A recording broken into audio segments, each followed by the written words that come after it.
Yup, I spent $10,000 on Forex courses between 2017 and 2021. That hurts to say a little bit. But here's the deal. Most of them, the vast majority of them, were really crappy, not worth their money. But there were a couple of them that eventually helped me become a funded trader and quit my job a couple years later. So without further ado, in today's video, I'm going to tell you 5 things that I learned from spending $10,000, 5 figures on Forex courses, so you don't have to do the same. Let's get into it.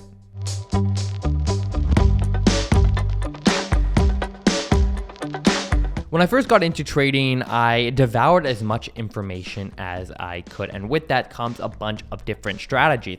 As a new trader, you don't really know what's right. You see a bunch of people online that seem to know what they're doing, and there's a ton of variety in terms of strategy. So it's a difficult situation and environment to navigate, and as a result, I tried a bunch of different things. After devouring baby pips, the first thing that I got into was a little bit of Elliott waves, which I didn't do for very long, and I found pattern trading, and that was the first strategy that I really took seriously. I learned a bunch of different patterns, the classic, breakout, trend continuation, wedges, head and shoulders, just very basic stuff. And I was seeing results with it, but I just didn't have that feeling that that is exactly what I want to stick with. So I continued to experiment. I then took a course here in Montreal that cost me $5,000. It was the Apex Paragon course. As for whether or not it's worth $5,000, I won't say. It was interesting at the time. It was very valuable, and it did teach me a lot, so I will give it that.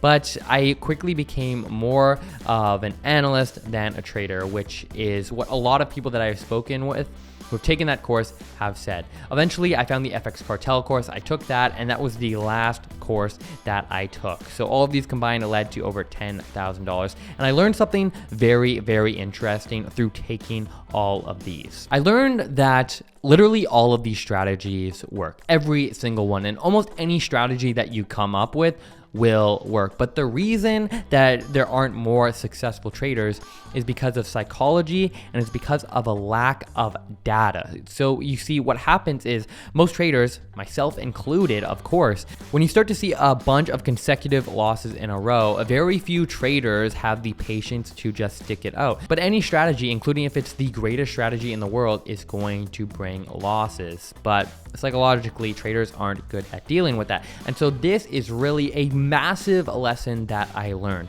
In order for a strategy to actually work out, you need a large enough data set. And as a result, you need to let the law of large numbers play out. And so I learned that every strategy works. It's really the trader that just doesn't give it enough time.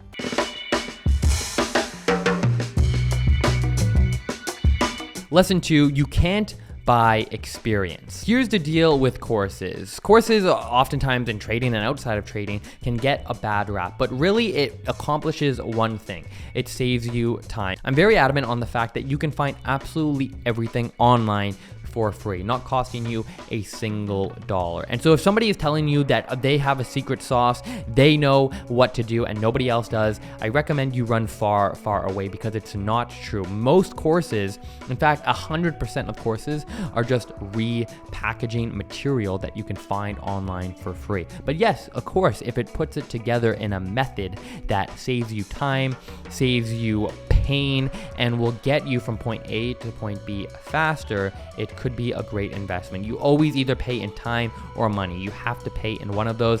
In trading, outside of trading, in life, you're paying with either of those. And so courses will save you time, but they won't save you experience. And I love the example of a brain surgeon. Pay $50K, $100K a year to go to a phenomenal school. You're there, you're learning, but you still need the experience. Even if you graduate right away, it doesn't mean that you're gonna be performing brain surgery on day one. You can't pay for the experience, and trading is the exact same way. So I paid for all of these courses, but paying and investing in them, they weren't buying me experience, and that experience can't be bought. And ultimately, it's experience that will separate the amateur traders from the pros.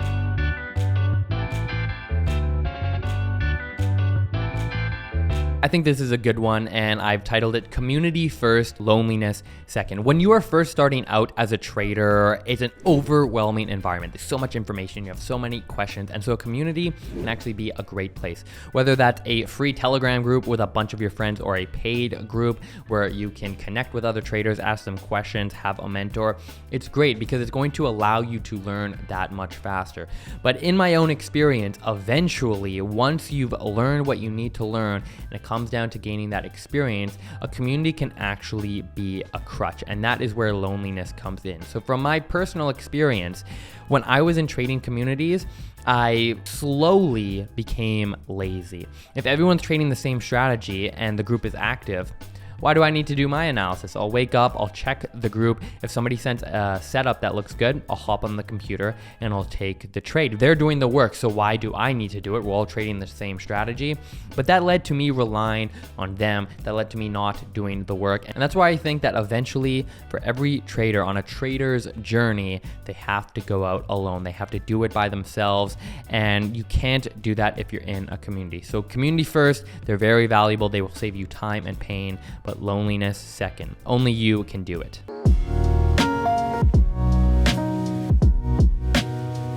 Shiny object syndrome, the syndrome that leads to so many traders failing, and it relates well to a previous point that I made of you need to let the law of large numbers play out. Let me explain. When I was taking all of these courses, a new course every 3-6 months, I very quickly started to think that there was always a better strategy just around the corner. So many traders fall for this. You're doing well, you see some consistency, but you hop on social media and you see a new guru, a new trader posting their profits, and you start to think how they trade must be better. I'm not making 10 grand a day, but they are, so I'm doing something wrong. And this is such a dangerous mindset to get into, because for any strategy to work, whether it's the worst or the best strategy, you need a large data set. You need the law of large numbers to play out. And so if you continually jump from one strategy to the next, you will never, ever find success. And so lesson 4 from spending $10,000 on Forex courses is that you need to stick with one strategy. Don't let shiny object syndrome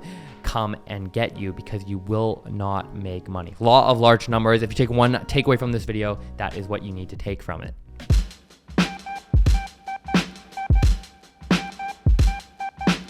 Align with your psychology. This is not something that I've seen anybody else talk about online, and I think it's actually super valuable. I only learned it in hindsight. Even when I spent $5,000 on the Apex Paragon course, I didn't really come to this realization. And so what it is you need to really determine as a trader, what is your psychology like? Are you an anxious person? Are you somebody that likes to get creative and really break down the charts? Are you interested in economics? Do you want to adopt some form of fundamental analysis into your trading? I ask this because if you're learning and adopting a trading strategy that doesn't align with your psychology, you're not going to be able to stick it out, because you're not going to be enjoying the process as much. So if I give you an example, one of the earliest strategies that I went really deep into, the earliest that I dove deep into, was pattern trading. And I saw a lot of success with it, but for me, it wasn't satisfying. I felt like I could go deeper because I have a big interest in economics, fundamentals, and there was no flexibility in that strategy, which in hindsight was probably a good thing. You want to be objective. But for me, it just wasn't what I was looking for. I wanted to adopt some form of fundamental analysis. And so that's why I learned a new strategy, which was the strategy that I eventually stuck with, that implemented a form of fundamental analysis. And so I really recommend that you kind of assess, what is it that you want out of trading? What's your psychology makeup? Are you a scalper that just wants to, be on the 5-minute charts, be a 1-minute warrior? That's totally cool. But are you interested in fundamentals? What is it that you want to accomplish through trading aside from just the money?